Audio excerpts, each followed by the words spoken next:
Dizem que o tempo cura tudo, mas ninguém conta que o luto não é uma ferida que simplesmente cicatriza.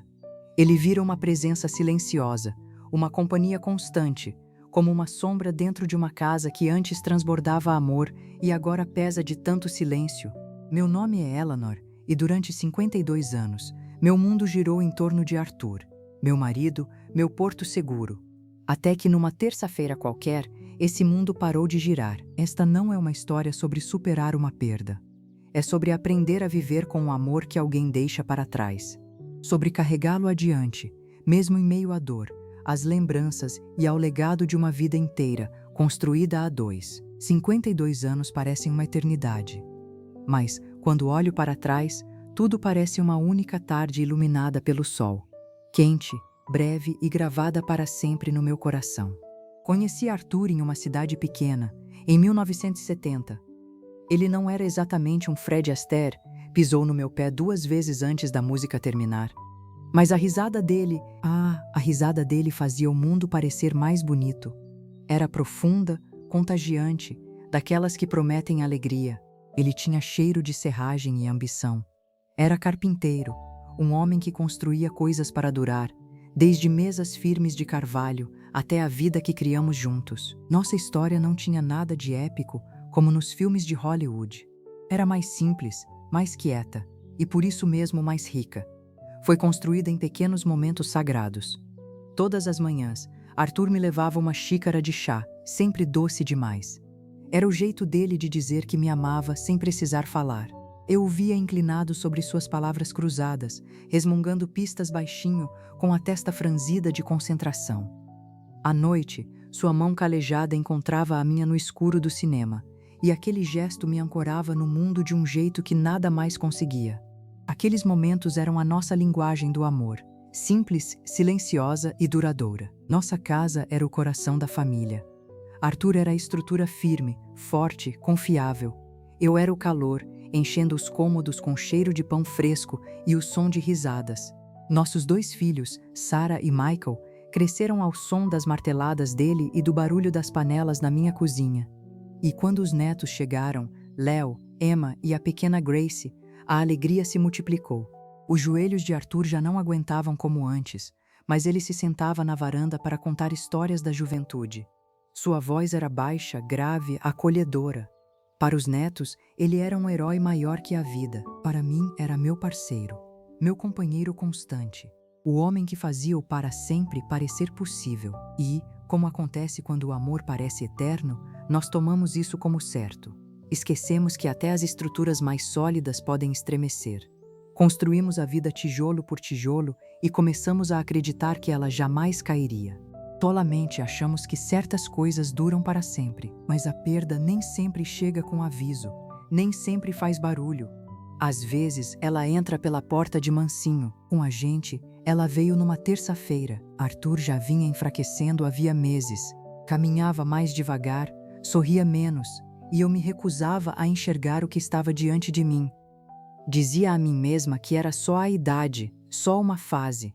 Naquela manhã, ele não quis o chá, apenas segurou minha mão com uma firmeza inesperada e me olhou. Nos olhos dele havia tudo: gratidão pela vida que tivemos, um pedido de desculpas pelo que estava por vir e uma despedida que não precisava de palavras. Nós não dissemos nada. Não era preciso. Aquele olhar foi uma conversa inteira, uma vida inteira resumida em um instante. À tarde, ele se foi, e o silêncio que veio depois foi mais ensurdecedor do que qualquer som que eu já tinha conhecido. Não era apenas a ausência da voz dele, nem da televisão sempre alta demais, era a ausência do nosso futuro. O fim repentino do nós. Vieram as ligações, os filhos chegaram, a casa se encheu de gente e de uma tristeza contida. Apareceram travessas de comida na porta, vizinhos falando em voz baixa, providências sendo tomadas. E eu atravessei tudo aquilo como um fantasma, concordando, respondendo, chorando até, mas sentindo como se estivesse assistindo a vida de outra pessoa. Uma parte de mim ainda estava naquele quarto silencioso, segurando a mão dele, congelada naquele último momento em que meu mundo ainda fazia sentido. Os dias seguintes se embaralharam. As pessoas diziam coisas gentis. Ele está em um lugar melhor. Você vai encontrar paz. Mas tudo parecia vazio. Nada prepara a gente para o peso da ausência, para a forma como ela se infiltra em todos os cantos da vida. O silêncio não estava só na casa. Estava dentro de mim. Era um vazio onde antes moravam nossos planos, nossos hábitos, nossos sonhos compartilhados. Quando o funeral acabou e as visitas foram embora, o silêncio que Arthur deixou se instalou nos ossos daquela casa. Porque o luto não é uma estrada reta, com começo, meio e fim. O luto é uma tempestade, imprevisível, impiedosa e profundamente íntima. Algumas manhãs eu acordava e por um breve segundo esquecia que ele tinha partido. Virava para contar um sonho, uma ideia, alguma bobagem do dia e então era esmagada pelo espaço vazio ao meu lado. A dor era física, um peso no peito tão grande que respirar parecia exigir esforço. Em outros dias, eu encontrava uma espécie de paz estranha. Sentava com o suéter favorito dele no colo, ainda com um leve cheiro de serragem, e conversava com a foto dele na lareira.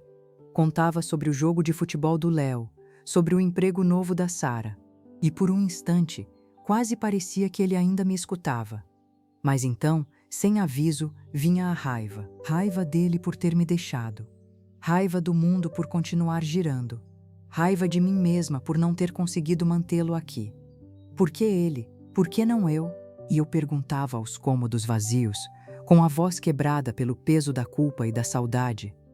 Eu sempre tinha sido a forte, a que segurava tudo, a cola da família, mas agora meus filhos, já adultos e com suas próprias vidas, olhavam para mim em busca de consolo, e eu não tinha nada para oferecer. Eles estavam sofrendo pela perda do pai, mas eu estava sofrendo pela perda da outra metade da minha alma.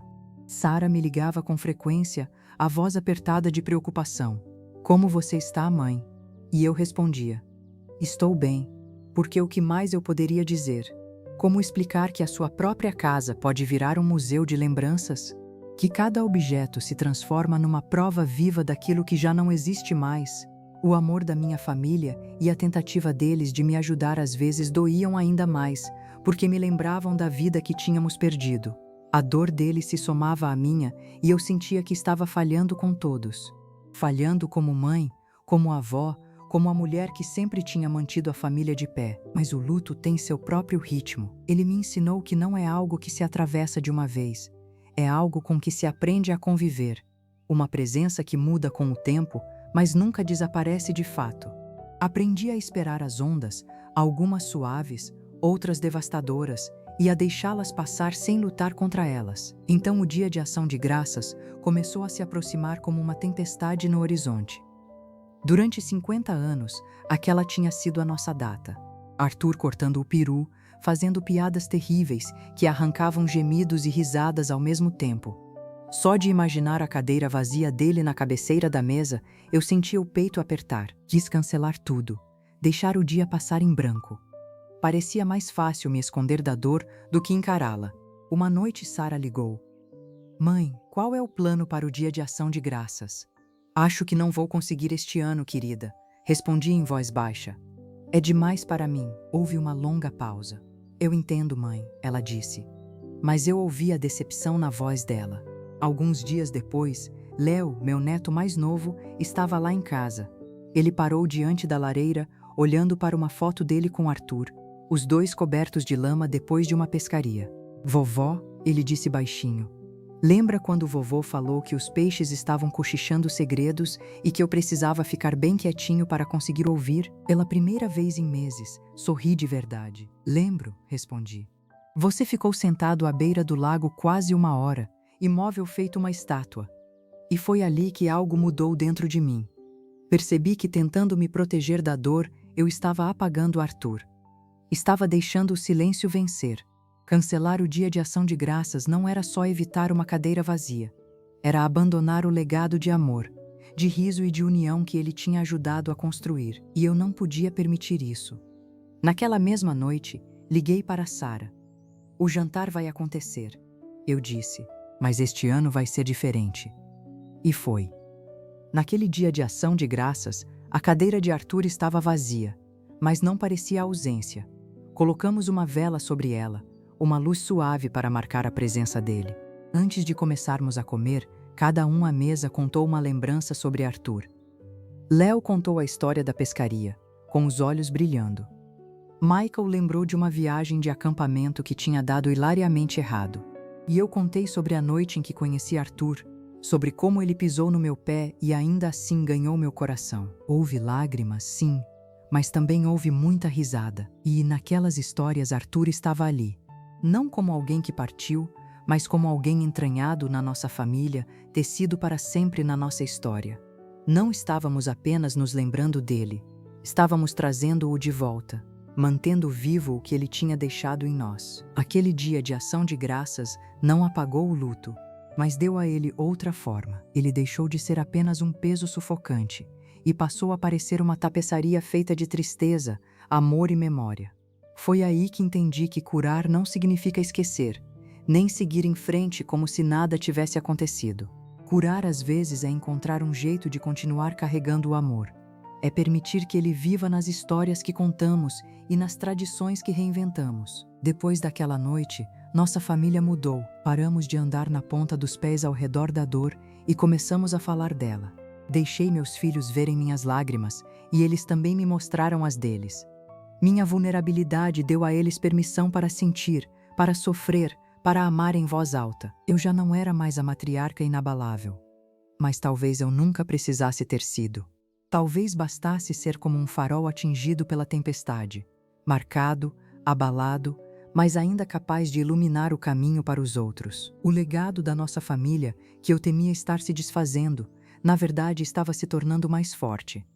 Já não era feito só de força silenciosa, era feito de corações abertos, dor compartilhada e memórias contadas em voz alta. Criamos até uma nova tradição, a Cadeira das Memórias.